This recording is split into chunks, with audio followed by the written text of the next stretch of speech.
Hello दोस्तों, पिछले season में हमने देखा कि जोई की पिछली गर्लफ्रेंड कैंडिस जिंदा है और जोई से बदला लेने वापस आ गई है।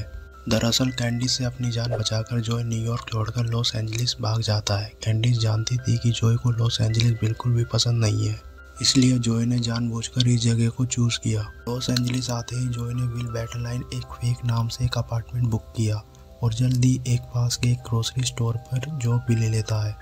जोई यहाँ पर भी अनावरिन की लाइब्रेरी में काम करेगा। यहाँ पर जोई की मुलाकात लव क्वीन से होती है, जो अनावरिन की मैनेजर होती है और शेफ भी होती है।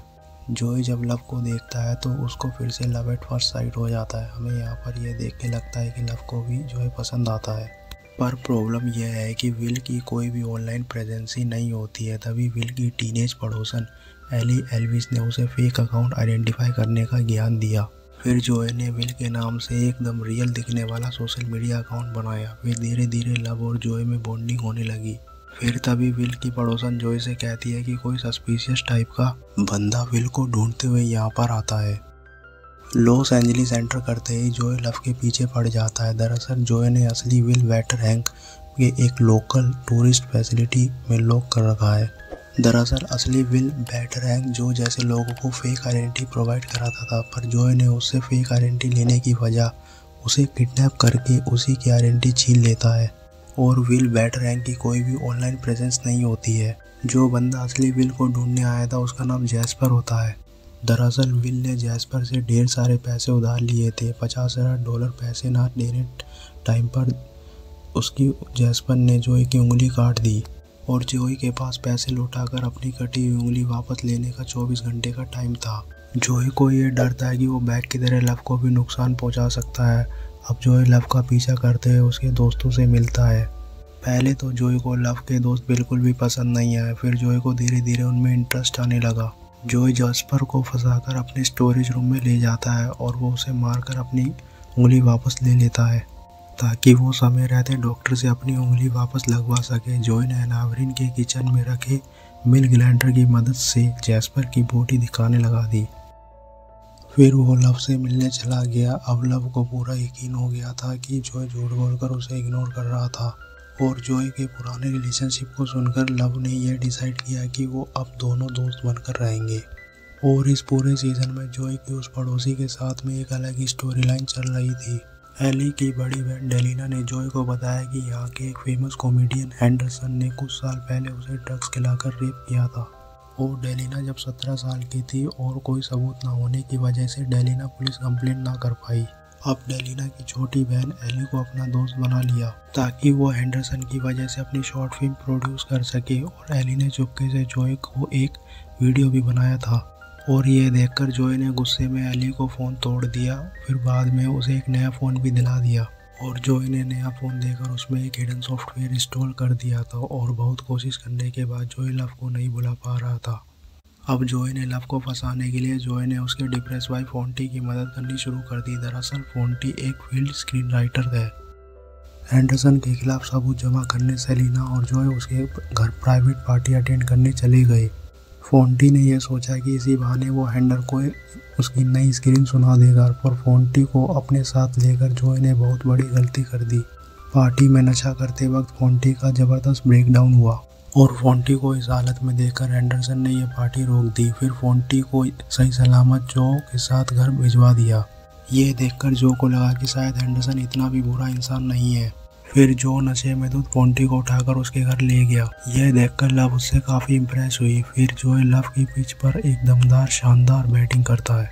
एंडरसन के घर से लौटते वक्त जो ने उसका लैपटॉप चुरा लिया था। फिर जोई लैपटॉप को लेकर विल के पास चला जाता है, पर जोई को ऐसा कोई भी सबूत नहीं मिला कि वो एंडरसन को एक्सपोज कर सके।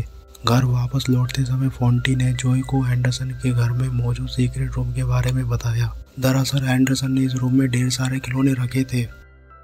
फिर विल की हैंडिंग स्किल की मदद से जोई एंडरसन के घर में घुस जाता है और सीक्रेट रूम की तलाशी लेते वक्त जोई को बेहोशी हालत में पड़ी लड़कियों की तस्वीरें मिलती है, जिनमें डेलिना भी शामिल होती है। जोई तुरंत वो फ़ोटो डेलिना तक पहुंचा देता है।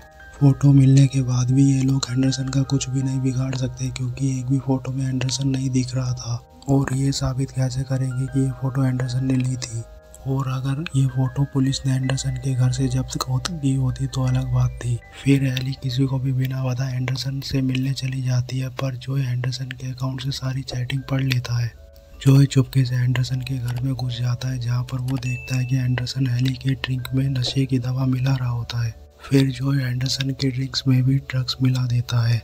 फिर दोनों के बेहोश होते ही जॉय एंडरसन को उठाकर सीक्रेट रूम में चला जाता है। यहाँ पर एंडरसन से कन्फेशन उगलवाने के चक्कर में जॉय गुस्से में आकर एक्सीडेंटली एंडरसन को मार देता है। एंडरसन को मारने के बाद सबूत ठिकाने लगाते वक्त उसे एक पुलिस ऑफिसर देख लेता है, जो डेलिना का बॉयफ्रेंड होता है, पर जो इस सिचुएशन से बाहर निकल जाता है। जॉय विल को भी आज़ाद कर देता है। जॉय को पूरा भरोसा था कि जॉय विल की पोल नहीं खोलेगा। 40 और लव बाहर फिल्म फेस्टिवल अटेंड करने गए थे, जहां 40 लव को उसकी नई गर्लफ्रेंड से मिलवाता है। उसका नाम कैंडिस होता है। एंडरसन की पार्टी में हुई उस हंगामे का वीडियो वायरल हो गया था। इस वीडियो में कैंडिस ने जॉय को देखा और वो समझ जाते कि जॉय फिलहाल लॉस एंजलिस में है। कैंडिस 40 को अपने प्यार में फंसाकर जॉय से बदला लेने चली आती है। दरअसल फ्लैशबैक सीन में हम देखते हैं कि जॉय ने कैंडिस को मरा हुआ समझकर जिंदा गाड़ दिया। फिर कैंडिस कब्र से बाहर आते ही सीधा पुलिस के पास चली आती है, पर जॉय के खिलाफ कोई सबूत न होने की वजह से पुलिस उसे नहीं पकड़ पाती है। तभी कैंडिस डिसाइड करती है कि वो पर्सनली जाकर जॉय से अपना बदला लेगी। अब लव के पेरेंट्स से जॉय समझ जाता है कि सिर्फ 40 ही नहीं, सारी फैमिली सन की है। यहीं पर लव ने जॉय को 40 के डिप्रेशन का रीज़न भी बताया। जब 40 13 साल का था तब वो 19 साल की उनकी नौकरानी के प्यार में पड़ गया था। तभी लव के पेरेंट्स ने 40 और उस नौकरानी को अलग कर दिया। तभी वो लेडीज उस सदमे को नहीं झेल पाई और उसने सुसाइड कर लिया। बाद में लव के पेरेंट्स ने सेटिंग लगाकर मामला रफू चक्कर कर दिया। तभी से ही 40 डिप्रेशन में चला गया और जॉय का सच सामने लाने के लिए कैंडिस ने 40 को मना लिया कि उसे बैक की बुक पर स्क्रीन प्ले लिखना चाहिए। लॉस एंजलिस वापस लौटते ही सभी हेंडरसन के फ्यूनरल अटेंड करने चले गए और लव को फिर से उसके मरे हुए हस्बैंड की याद आने लगी, जो कि किसी जानलेवा बीमारी की वजह से मर गया था। अब कैंडिस और जॉय एक दूसरे के घरों की तलाशी लेने लग गए और लव को कैंडिस के बर्ताव पर शक होने लगा और उसने एक प्राइवेट डिटेक्टर को उसके पीछे लगा दिया। अब जॉय भी टेंशन में आ जाता है कि भाई की गर्लफ्रेंड के पीछे एक प्राइवेट डिटेक्टर कौन लगाता है। कैंडिस चुपके से जॉय के अपार्टमेंट में घुस रही थी। यह खबर लव के पास आ जाती है। अगली बार कैंडिस जॉय के अपार्टमेंट की तलाशी लेने आई थी। लव अंदर ही कैंडिस का इंतजार कर रही थी। कैंडिस लव को जॉय की सारी सच्चाई बता देती है कि उसका करंट बॉयफ्रेंड एक साइको किलर है। अब लव सीधा जॉय से मिलने चली जाती है, पर जॉय ने उसकी स्टोरी में कैंडिस को साइको गर्लफ्रेंड बना दिया, क्योंकि जॉय कैंडिस से बचने के लिए अपनी आइडेंटिटी चेंज करके न्यूयॉर्क से भागा था। जॉय लव से झूठ बोलता है। तभी जॉय और लव एक दूसरे से ब्रेकअप कर लेते हैं, पर दोस्ती की खातिर 40 ने जॉय को जॉब से नहीं निकाला। अब जॉय डेलिना से मिलने जाता है। डेलिना ये सोचकर नाराज थी कि दुनिया को कभी भी एंडरसन का असली सच नहीं पता चलेगा। ये दोनों एक दूसरे से इमोशनली कनेक्ट होते हैं। ब्रेकअप के बाद लव उसके लीड हस्बैंड के बेस्ट फ्रेंड माइलोस को डेट करने लगती है। यह देखकर जॉय को काफी जलन होती है। जॉय लव को वापस पाने के लिए माइलो को वापस हटाने वाला था, पर तभी लव का दोस्त कैन जॉय का दिमाग ठंडा करने के लिए उसे स्पा ले जाता है। इसी थेरेपी के दौरान हम ये देखते हैं जॉय काफी बुरे बचपन से गुजरा है। इसके पापा अब्यूजिव थे और मम्मी चीटर। जॉय ने डेलिना को समझाया है कि उसे हेंडरसन के साथ हुए बचपन वाले एक्सपीरियंस के ऊपर आर्टिकल लिखना चाहिए। अब यह सुनकर डेलिना इतना खुश हो जाते हैं कि ये दोनों सड़क पर ही चालू हो जाते हैं। इन दोनों को सड़क पर इंटीमेट होते देख पुलिस पकड़ लेती है। अब कस्टडी से बाहर निकलने के लिए डेलिना अपने बॉयफ्रेंड फिंचर से मदद मांगती है। फिंचर मदद करने के लिए मना कर देता है, क्योंकि डेलिना जॉय के साथ सड़क पर लगी हुई थी। अब जॉय 40 को कॉल करके उनके फैमिली लॉयर से मदद मांगता और ये दोनों बाहर आ जाते हैं। माइलो और लव का रिलेशन पहले तो सही चला था, पर माइलो और 40 का रिलेशन जरा सा भी पसंद नहीं था। 40 के भड़काने के बाद माइलो गुस्से में आकर 40 के ऊपर हाथ उठा देता है। यह देखकर जॉय और लव काफ़ी गुस्सा हो जाते हैं। फिंचर डेलिना को बताता है कि उसने जॉय को मर्डर वाली रात हेंडरसन के घर बाहर देखा था। यह सुनते ही डेलिना जॉय के घर की तलाशी लेने चली जाती है, जहां पर उसे स्टोरेज रूम की चाबियां मिलती है। डेलिना चाबी लेकर जॉय के सीक्रेट अड्डे पर पहुंच जाती है। जॉय को उसमें लगे कैमरे की मदद से पता चल जाता है कि डेलिना वहां आ गई है। जॉय डेलिना को उस प्रिजन में बंद कर देता है। जॉय डेलिना को टाइमर वाली हथकड़ी पहनाकर उससे वादा करता है कि टाइमर खत्म होते ही वो आज़ाद हो जाएगी।